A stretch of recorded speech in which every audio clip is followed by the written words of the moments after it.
Hi everyone and welcome back to Heimler's History. Now in the last lecture we talked about the War of 1812, and now that that war is over, everyone loves America so much that everyone is getting giant bald eagles tattooed on their chests. That's what I'm talking about. So I'd say that's a win for President James Madison, and as he finds his way out of the presidency, we get a new president in 1816, namely James Monroe. And everyone was so happy during this period that a newspaper dubbed it the era of good feelings. So, if you're ready to feel good, I'm ready to feel good. Let's get to it. It's time to kick it old school.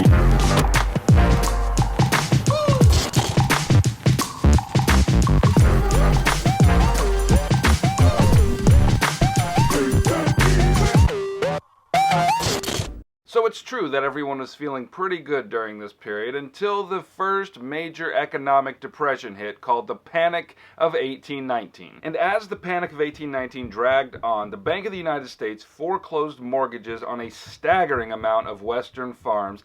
And while this was technically legal, all the Westerners could see was that devil of a national bank taking away their land. And these grumblers would eventually raise their voices to shouting, and that would bring Andrew Jackson to office. But I get ahead of myself. Let's get back to the West. Now you'll recall that while he was in office, Thomas Jefferson purchased a metric buttload of land west of the Mississippi River known as the Louisiana Purchase, and restless American farmers had been pushing further west into that territory all the time. And you may also recall that the one good thing that happened under the Articles of Confederation, lo those many years ago, was the Northwest Ordinance of 1787, which laid out plans for territories to apply to the Union for statehood. Well, the ordinance was still in effect, and between 1791 and 1819, no fewer than 9 states had applied to the Union for statehood. And you might think that was an occasion for rejoicing, but it was also very stressful for the congressmen involved. And here's why.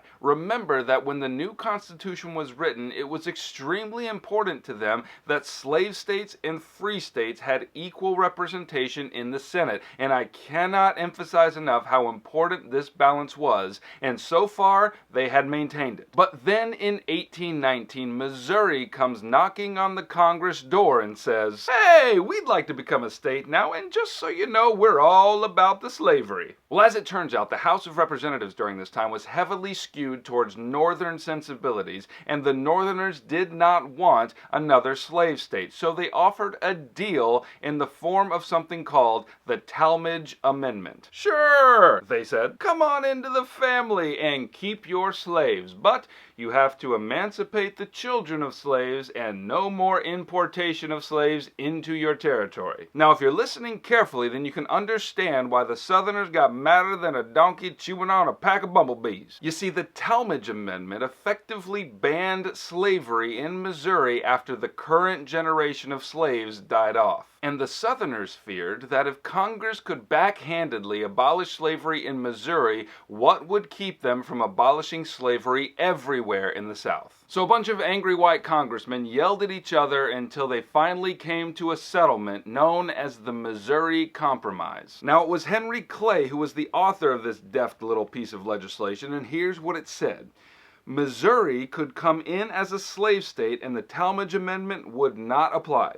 But in order to keep the balance equal in the Senate, they made up a new state in the Northeast called Maine, and it would be free. Additionally, it was decided that all the Western territory north of the 3630 line, which is to say Missouri's southern border, would hereafter remain slave-free. Now, this compromise wasn't going to last forever. It was kind of like putting a band-aid on a gushing neck wound, but it did help for a minute. Okay, let's turn our eyes now to the South, specifically Florida. At this point in time, Florida belonged to Spain, but Spain had some revolutions on its hands down in South America, and that means they needed all those troops stationed in Florida down south.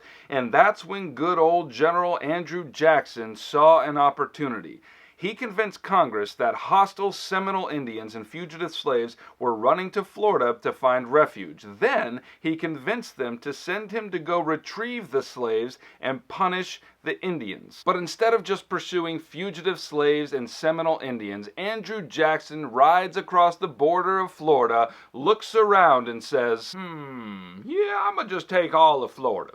Yeah, the whole thing. I'm just gonna take it. And Spain was busy fighting its war and basically spread too thin to even care and said, whatever, just take it. And since we're talking about America winning out over European powers, we might as well return to James Monroe. Feeling all era of good feelingsy, Monroe made a proclamation known as the Monroe Doctrine. So Monroe was nervous that any European colonial activity in the Western Hemisphere was a threat to American national security. So right about the time when all of Europe was losing their colonies over here anyway, Monroe stood up, puffed out his chest, and made his doctrine known. So Monroe basically said this: because the Western Hemisphere basically belongs to America anyway, you kooky Europeans, while you're over here in our yard, have to abide by two rules. Number one, non-colonization, and number two, non-intervention. Now, I like to think of the Monroe Doctrine like this. Think of America like a dog with a full bladder lifting its leg and peeing all over Central and South America. And as we all know, when a dog does that, what he's really saying is, hey, back off. This tree belongs to me. See what happens when you come on over here. Oh, I wish you would come at me. Okay, so good feelings all around. And that's going to lead us up to the presidency of Andrew Jackson.